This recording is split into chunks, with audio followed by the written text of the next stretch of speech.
ایک زمانے میں بغداد میں جنید نامی ایک پہلوان رہا کرتا تھا۔ پورے بغداد میں اس پہلوان کے مقابلے کا کوئی نہ تھا۔ بڑے سے بڑا پہلوان بھی اس کے سامنے زیر تھا۔ کیا مجال کہ کوئی اس کے سامنے نظر ملا سکے۔ یہی وجہ تھی کہ شاہی دربار میں اس کو بڑی عزت کی نگاہ سے دیکھا جاتا تھا۔ ان کو شاہی پہلوان کا خطاب ملا ہوا تھا۔ بادشاہ کی نظر میں اس کا خاص مقام تھا۔ ایک دن جنید پہلوان بادشاہ کے دربار میں اراکین سلطنت کے ہمراہ بیٹھا ہوا تھا کہ شاہی محل کے صدر دروازے پر کسی نے دستک دی۔ خادم نے آ کر بادشاہ کو بتایا کہ ایک کمزور ناتواں اجنبی شخص دروازے پر کھڑا ہے جس کا بوسیدہ لباس ہے۔ کمزوری کا یہ عالم ہے کہ زمین پر کھڑا ہونا مشکل ہو رہا ہے۔ اس نے یہ پیغام بھیجا ہے کہ جنید کو میرا پیغام پہنچا دو کہ کشتی میں میرا چیلنج قبول کرے۔ بادشاہ نے اسے دربار میں پیش کرنے کا حکم دیا۔ اجنبی ڈگمگاتے پیروں سے دربار میں حاضر ہوا۔ وزیر نے اجنبی سے استفسار کیا، تم کیا چاہتے ہو؟ اجنبی نے جواب دیا، میں جنید پہلوان سے کشتی لڑنا چاہتا ہوں۔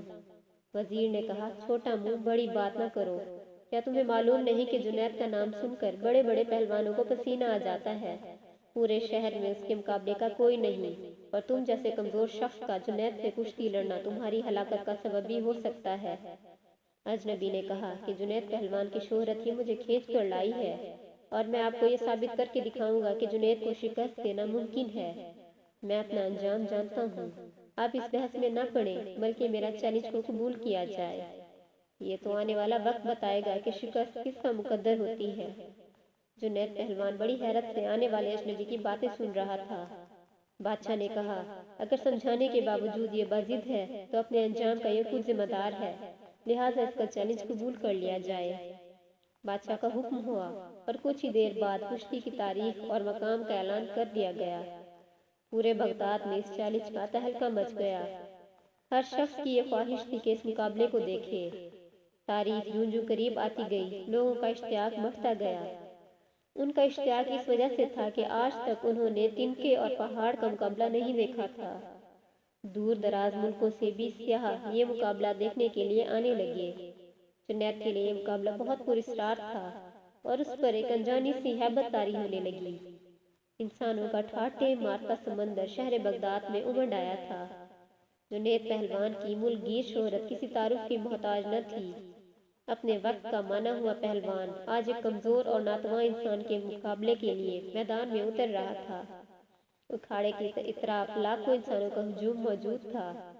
بادشاہ وقت اراکین سلطنت کے ہمراہ اپنی کرسیوں پر براجمان ہو چکے تھے۔ جنید پہلوان بھی بادشاہ کے ہمراہ آ گیا تھا۔ سب لوگوں کی نگاہیں اس پراسرار شخص کی منتظر تھیں جس نے جنید جیسے نامور پہلوان کو چیلنج دے کر پوری سلطنت میں تہلکہ مچا دیا تھا۔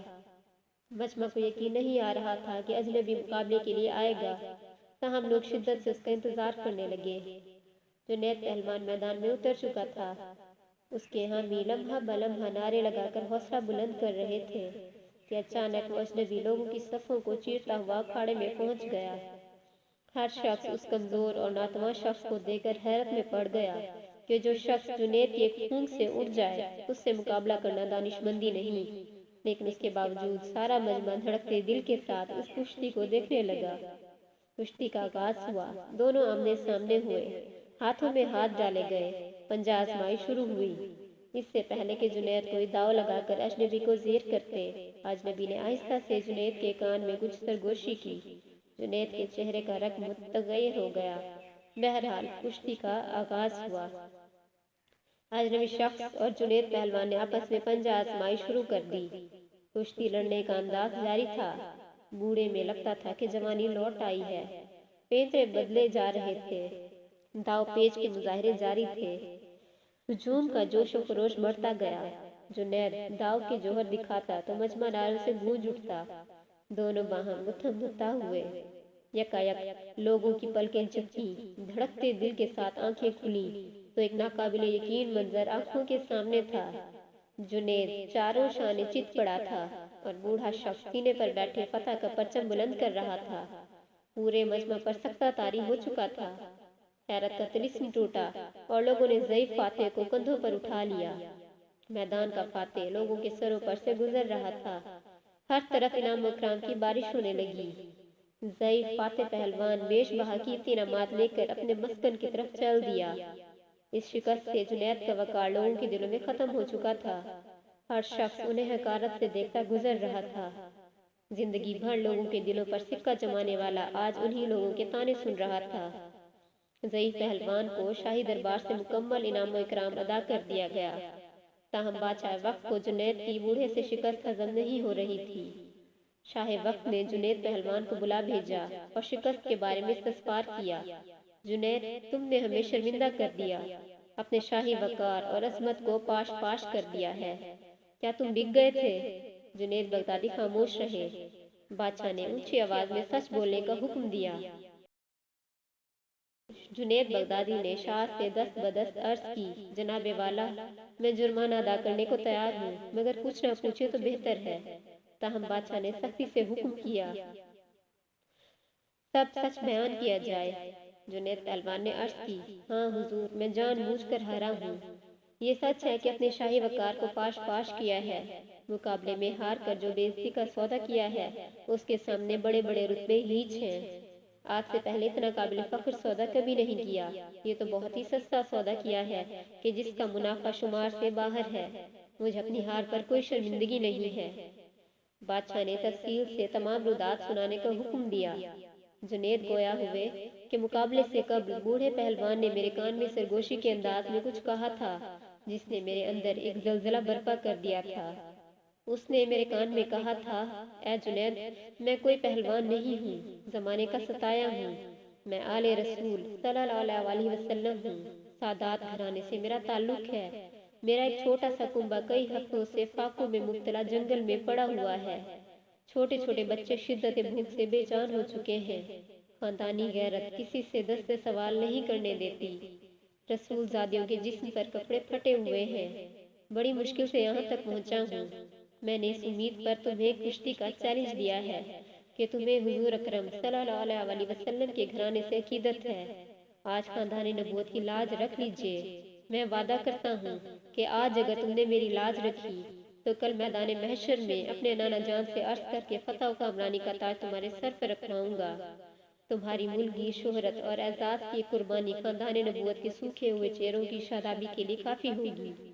تمہاری یہ قربانی کبھی بھی ضائع نہیں ہونے دی جائے گی۔ اجنبی شخص کے چند جملے میرے جگر میں اتر گئے، میرا دل گھائل اور آنکھیں اشکبار ہو گئیں۔ سید زادے کی اس پیشکش کو فوراً قبول کر لیا اور اپنی عالمگیر شہرت، عزت و عظمت آل رسول صلی اللہ علیہ وسلم پر قربان کرنے میں ایک لمحے کی تاخیر نہ کی۔